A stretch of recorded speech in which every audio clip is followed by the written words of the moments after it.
the Speak, Episode 3. And it goes a little something like this. Hit it! Do you kick ass when you speak, present, or pitch? If not, these expert discussions and insider tips can help you right now, today. Welcome to the What the Speak podcast. I'm your host, Brian Kelly. Struggling with feeling comfortable in front of an audience when you present? Or maybe you're confident, but you have difficulty stumbling over filler words like and ah. Well, you can start kicking ass today by signing up for our weekly VIP updates.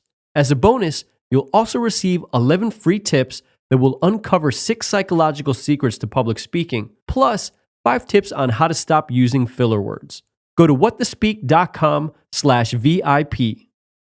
My guest is Jeff Goins, the man behind a wildly successful writing blog called goinswriter.com.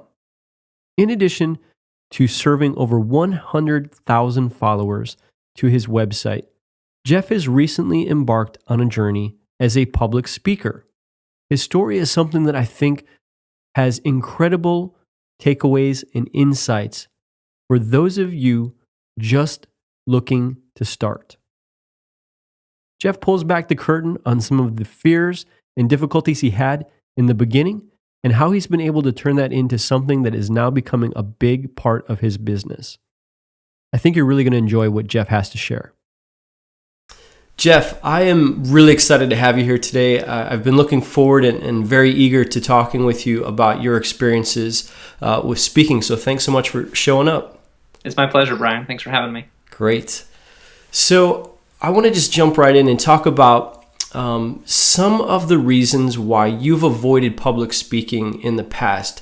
I recall reading on your blog a post where you talk a little bit about this and wanted to see, for those of us who maybe, are a little timid in getting in front of an audience and sharing the ideas that we have, whether it's in business or the things that we're passionate about, can you share a little bit of insight into how you struggled and wrestled with getting in front of an audience yourself? Sure, yeah. Well, I think they're the reasons that a lot of people struggle with this. I was afraid of looking foolish, afraid of people thinking poorly of me. And that came from a lack of self-confidence, feeling like I didn't have anything to say. And I was afraid of failing. One of the things that I like about writing is the backspace button. And you don't get that with speaking, like there are no takebacks. And so you have to be polished and you have to be on top of your game, or you don't have to be, but the chances of people being interested in what you have to say and staying engaged, are low if you're constantly rambling and jumping from one random point to the next. And so I think that those fears kept me from speaking. I didn't really feel like I had anything to say. I wasn't sure that I could say it well, and I was concerned about what people thought about me so much that it felt safer to say nothing, and to just continue writing and blogging and doing that sort of thing in a much more controlled environment instead of stepping out onto a stage where people, whether or not they accepted or rejected me, I could immediately see in their eyes. And I don't want to minimize that. That's scary. Even now, it's still really scary for me. But what I have found is, for me, it's worth the risk, the payoff, the reward, which is just seeing somebody's life impacted in some way, is totally worth whatever discomfort I have to go through to get up on that stage. So I think that's really interesting, and I want to talk with you through, what was the turning point? What was the thing specifically that got you from a place of being, timid or not really wanting to kind of be that vulnerable in front of an audience? Was there one thing that you could pinpoint that was kind of a turning moment for you?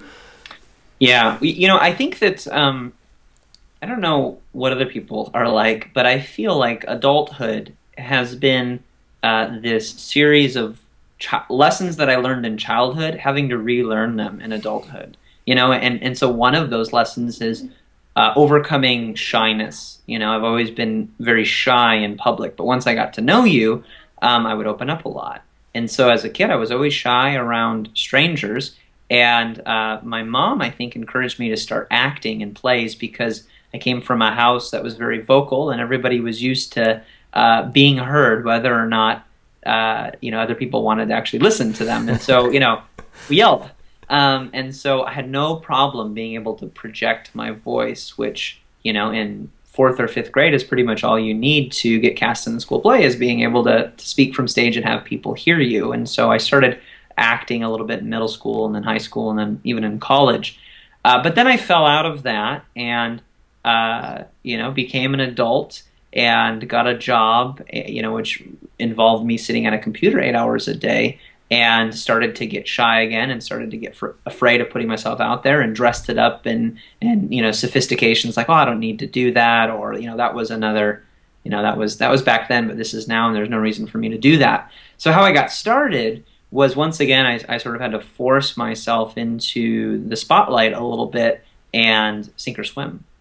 And so I knew that I wanted to speak, and I knew that what I knew was that I wanted to be a writer, and I knew that writers need to speak, and I also know that speakers now need to write. And so I knew that that was an important part of engaging an audience, and I knew that all of my mentors and people that I looked up to who were accomplished writers, many of them were also public speakers. And so I signed up for a free conference here in Nashville called PodCamp, which is like a social media meetup. Right. And it's a free thing. It's a free event sponsored by local technology organizations and companies.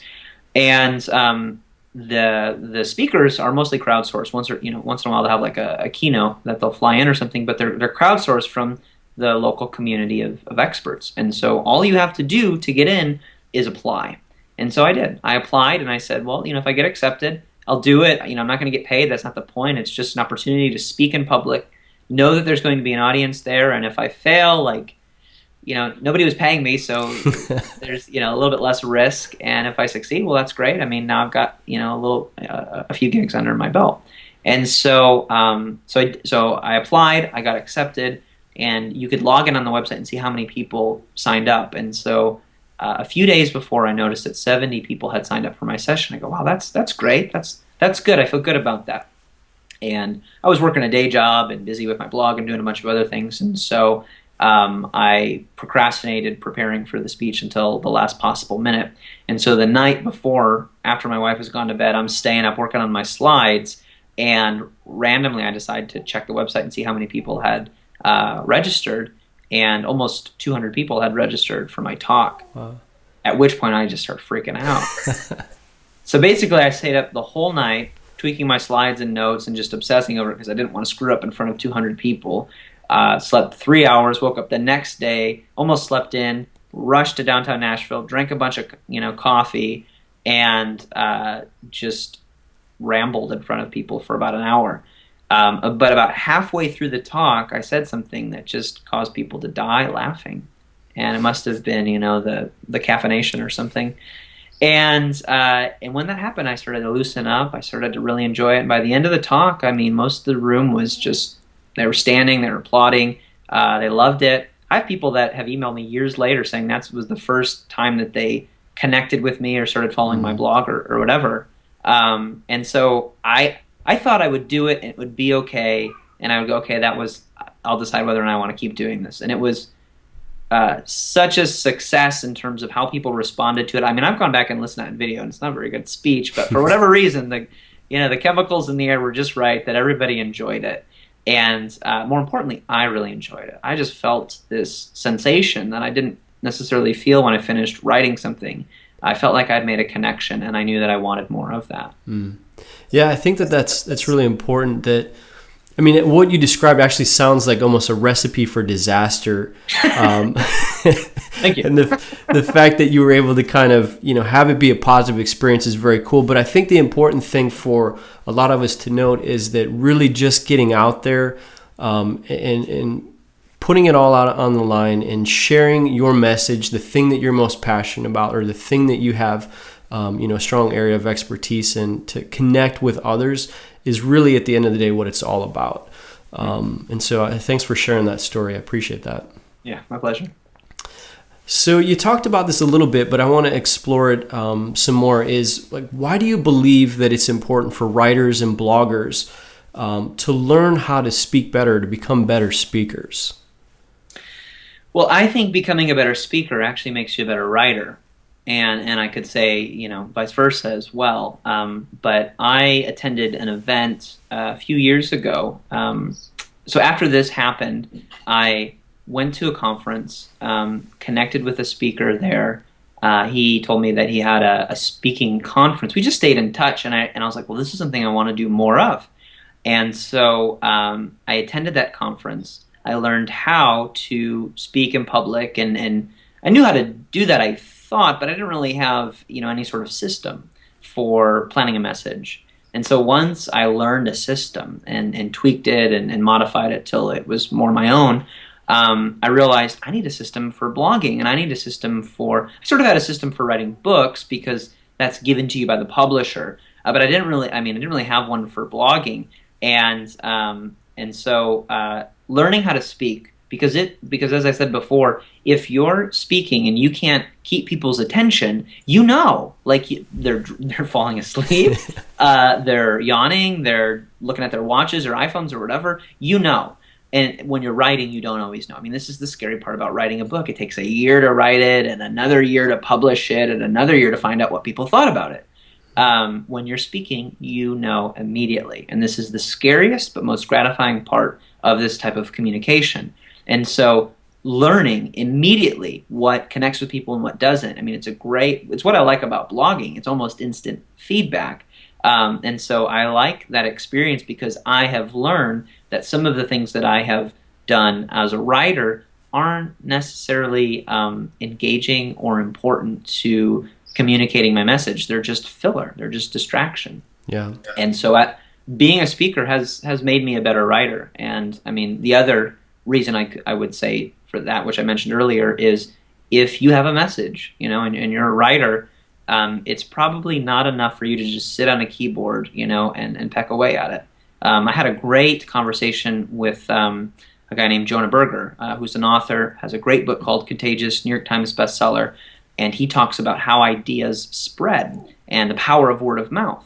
And they do this study. It's all data-driven stuff. And he said that when he set out to study how social phenomena take off, he had this idea in his head of what percentage the internet contributes to word of mouth movements. And he said, I think most people think it's probably like 60 or 70%. He had a more conservative number, like 50%.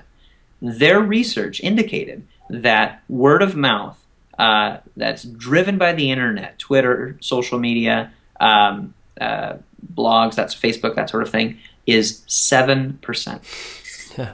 And so, yes, we're living in a very connected world, and people like me are starting blogs, and it's becoming, a part of their lifestyle. But most people, even I, spend most of their time offline, not online. And most people who are spreading ideas are doing it over a cup of coffee, not via Twitter. And yes, can ideas spread through Twitter? Absolutely. But even more ideas spread through, four eyes connecting, a handshake, that sort of thing. I mean, at the end of the day, you can never replace that. And so if you write because you have something that you want to say, you want to make an impact, even if it's uncomfortable, I think you owe it, not to yourself, but to the message, to at least consider how you might be able to get in front of people and make that connection. That's great insight. Okay, so shifting gears a little bit, I want to talk about how this has impacted, your business. I've, been made aware of the fact that you've recently been able to kind of transition into what you're doing full time with your blog, goinswriter.com. Yeah. And I was curious to find out, what kind of impact has speaking, had on your business? It sounds like it's an integral part, but I wanted to see if you could share a little bit on, is that a significant piece? Is it something that kind of helps you again with that word of mouth, that face-to-face connection, or is it bigger than that? Great question. My answer is probably a little complicated. So the way my business works is, and it took me a long time to feel comfortable calling it a business, but we make all of our household income from it. So I suppose I, better become comfortable with that. But all I ever wanted to do was write books and share ideas. And I never thought like I could do that and pay the bills. And so I started my blog as a side gig. I started speaking as a side gig. I wrote a book on the side. I thought I would always have to do this because most authors, I knew that's what they were doing. They had a day job and they were writing books on the side. And Seth Godin called book publishing an organized hobby. It's not a great business model. And so what I have done is I've built a business on the side that takes maybe 20% of my time but provides over 80% of our income, which gives me a lot of freedom to spend my time doing things that do provide income but are less profitable than some of the business ventures I do, things like online education, ebooks, information products, that sort of thing. And so that business doesn't take a lot of time, but it provides a lot of income and gives me a lot of freedom to do things like write and speak. So right now, I'm treating speaking like I did my blog over a year ago, which is I spent a lot of time just building, creating a lot of trust, getting a lot of getting a lot of permission and connection with people, building up my subscriber base, that sort of thing, never charging a dime for anything, which gave me a lot of opportunity to turn some of it into a business. And, I had enough people's attention to do that. I'm trying to do the same thing with speaking, but at the end of the day, the reason I speak is the same reason I write books. Even if I did make a dime, if it didn't cost us anything, I would do it because, as I said before, it is, the best way, I think, to make an impact, an immediate impact. I have found it to be a great way to sell books, and to do that sort of thing. But right now, my goal for speaking is to just get in front of as many people as I can that my schedule allows, and make those connections. Because when I connect with somebody in person, that connection is 10 times more solid than them reading a blog post of mine. And I know that my blog, people have emailed me telling me that my blog has changed their lives. And so, but I've seen, the kind of relationship I have with people where I just connect with them in person once. And if a blog can change somebody's life, what's 10 times that in terms of speaking more? So I look at it as basically marketing for all of the other stuff that I do. It helps drive attention and awareness to some of the things that actually create revenue down the line. Perfect. All right. Well, Jeff, we've got just a few minutes left, so a couple questions as we wrap up. I did want to ask you, when you're in front of an audience, what are some of the ways that you personally go about connecting with the audience? Do you have a specific approach that you take? You mentioned, you kind of alluded to your first time and how humor was a part of that. Are there any little tips or tricks that you'd share on how you connect with an audience? Great question. And I wish I could say that like I do these things for the audience, but I do these things for me. I do these things to make me feel more comfortable, because when I feel more comfortable, I do a better job, which is, good for the audience.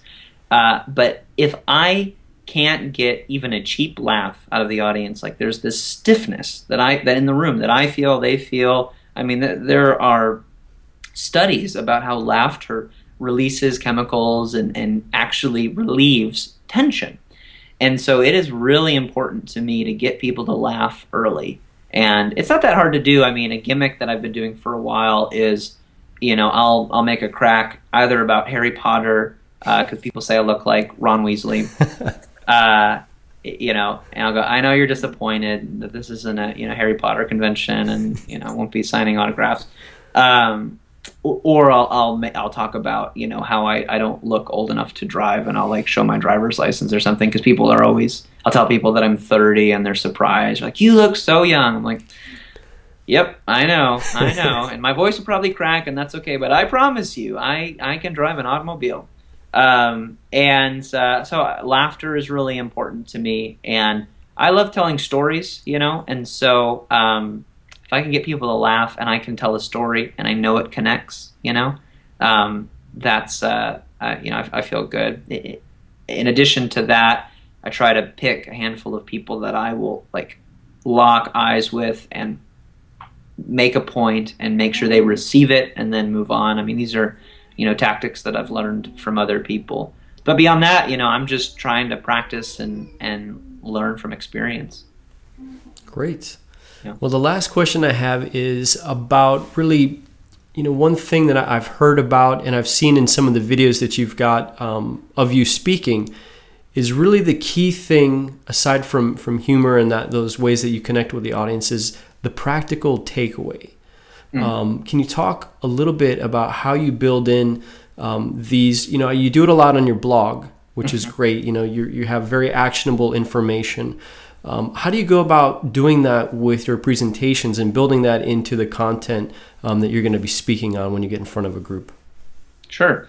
Well, I have to credit the method that I use for this. It's called the SCORE method. It's spelled with 2 R's. And there's a great conference that my friend Michael Hyatt and Ken Davis put on that is the best. I mean, I've been to it 3 times. It's phenomenal.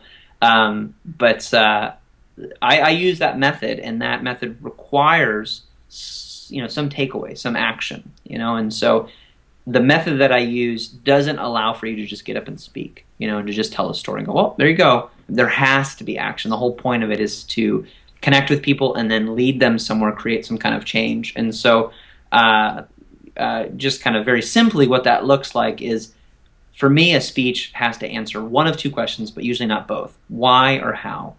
And if it answers why, then we want to know at the end how.